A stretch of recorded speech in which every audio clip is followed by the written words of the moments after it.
తెలంగాణలో కాంగ్రెస్ ఎమ్మెల్యేలు మొత్తం సన్నబియ్యం పథకం గురించే ముచ్చట్లను దంచుకొడుతున్నారు. కార్యకర్తల ఇళ్లకు పోయి సన్నబియ్యం వండుకొని తిని ఇలాంటి పథకం ప్రపంచంలో ఏడా లేదని ఖుషి అవుతున్నారు. అయితే సన్నబియ్యమే తెలంగాణలో అన్ని సమస్యలకు పరిష్కారమా? ఇచ్చిన 6 గ్యారంటీల అమలు సంగతేంది? అసలు ముఖ్యమంత్రి రేవంత్ రెడ్డి వ్యూహమేంది? దీనిపై రాజకీయ నిపుణులు ఏమంటున్నారు? పేదలకు మంచి ఆహారాన్ని అందించాలని కాంగ్రెస్ ప్రభుత్వం సన్నబియ్యం పథకం తీసుకొచ్చింది. అంటే తెల్ల రేషన్ కార్డు ఉన్నోళ్లకు నెలకు 6 కిలోల సన్నబియ్యం ఉచితంగా ఇస్తారు. ఉగాది, రంజాన్ పండుగ సందర్భంగా ఈ పథకాన్ని ప్రారంభించారు. ఈ పథకం ద్వారా రాష్ట్రంలో సుమారు 25 లక్షల రేషన్ కార్డుదారులు ఉన్నారని, వారందరి కడుపు నిండా 4 మెతుకులు తింటారని ప్రభుత్వం అంటుంది. అంతేకాదు దీని వలన రైతులకు కూడా మేలు జరుగుతుందని రేవంత్ సర్కార్ అంటుంది. దీనిపై కొన్ని వర్గాలు సంతృప్తికరంగా ఉన్న మరికొన్ని వర్గాలు తీవ్రంగా విమర్శలు గుప్పిస్తున్నాయి. ముఖ్యంగా ఈ పథకం లాంగ్ టర్మ్లో కొనసాగుతుందా అనే అనుమానాలు కూడా ఉన్నాయి. ఎందుకంటే సన్నబియ్యం పథకం అమలు చేయాలంటే భారీగా నిధులు కావాలి. ఇప్పటికే రాష్ట్ర ఆర్థిక స్థితి బాగలేదని, రాష్ట్రం అంతా అప్పులే అని ప్రెస్ మీట్ పెట్టిన ప్రతిసారి స్వయంగా ముఖ్యమంత్రి చెబుతున్నారు.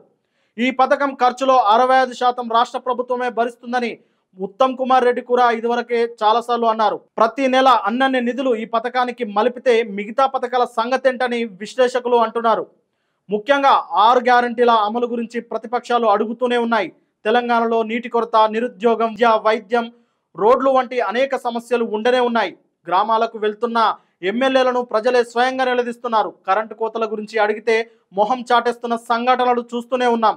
ఇక కాంగ్రెస్ ఇచ్చిన 6 గ్యారంటీలు మహాలక్ష్మి, రైతు భరోసా, గృహజ్యోతి, ఇందిరమ్మ ఇండ్లు, యువ వికాసం, చేయూత వీటిలో అన్ని అమలు చేశాము అని ప్రభుత్వం చెబుతున్నా ఏది అమలు చేయలేదని ప్రతిపక్షాలు చెబుతున్నాయి. నిజానికి మహాలక్ష్మి పథకం కింద ఆర్టీసీ బస్సుల్లో మహిళలకు ఉచిత ప్రయాణాన్ని పోయిన ఏడాది డిసెంబర్లోనే స్టార్ట్ చేశారు. గ్యాస్ సిలిండర్ను 500లకు అందించే హామీ ఫిబ్రవరిలోనే స్టార్ట్ చేశారు. వీటిపై కొన్ని విమర్శలు వస్తున్న సంగతి తెలిసిందే. గృహజ్యోతి పథకం కింద 200 యూనిట్ల వరకు ఉచిత విద్యుత్, రాజీవ్ ఆరోగ్యశ్రీ పథకం కింద ఆరోగ్య బీమా కవరేజ్ని 5 లక్షల నుంచి 10 లక్షలకు పెంచారు.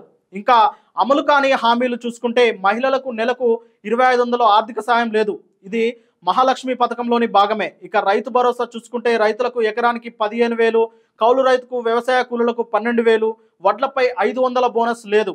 ఇందిరమ్మ ఇండ్లు నామమాత్రమే. వృద్ధులకు, వితంతులకు, ఒంటరి మహిళలకు నెలకు 4,000 పెన్షన్ స్టార్ట్ కాలేదు. విద్యా భరోసా, ఇంటర్నేషనల్ స్కూల్స్ ఇలా చెప్పుకుంటూ పోతే కళ్యాణ లక్ష్మి కానుక, తులం బంగారం వరకు పెద్ద లిస్టే ఉంది.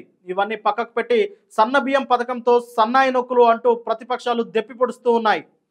బీఆర్ఎస్ పార్టీ కూడా గతంలో రేషన్ షాపుల్లో సన్నబియ్యం ఇచ్చింది, కానీ దాన్ని కొనసాగించలేదు. ఇప్పుడు కాంగ్రెస్ ప్రభుత్వం తీసుకొచ్చింది. ముఖ్యంగా దీని ద్వారా రాబోయే స్థానిక ఎన్నికల్లో లాభపడాలని కాంగ్రెస్ భావిస్తుందని విశ్లేషకులు అంటున్నారు. ఇది పేదలు, మధ్యతరగతి ఓటర్లను ఆకర్షిస్తుందని బీఆర్ఎస్ పార్టీ కూడా గతంలో రేషన్ షాపుల్లో సన్నబియ్యం ఇచ్చింది, కానీ దాన్ని కొనసాగించలేదు. ఇప్పుడు కాంగ్రెస్ ప్రభుత్వం తీసుకొచ్చింది. ముఖ్యంగా దీని ద్వారా రాబోయే స్థానిక సంస్థల ఎన్నికల్లో లాభపడాలని కాంగ్రెస్ భావిస్తుంది అని విశ్లేషకులు అంటున్నారు.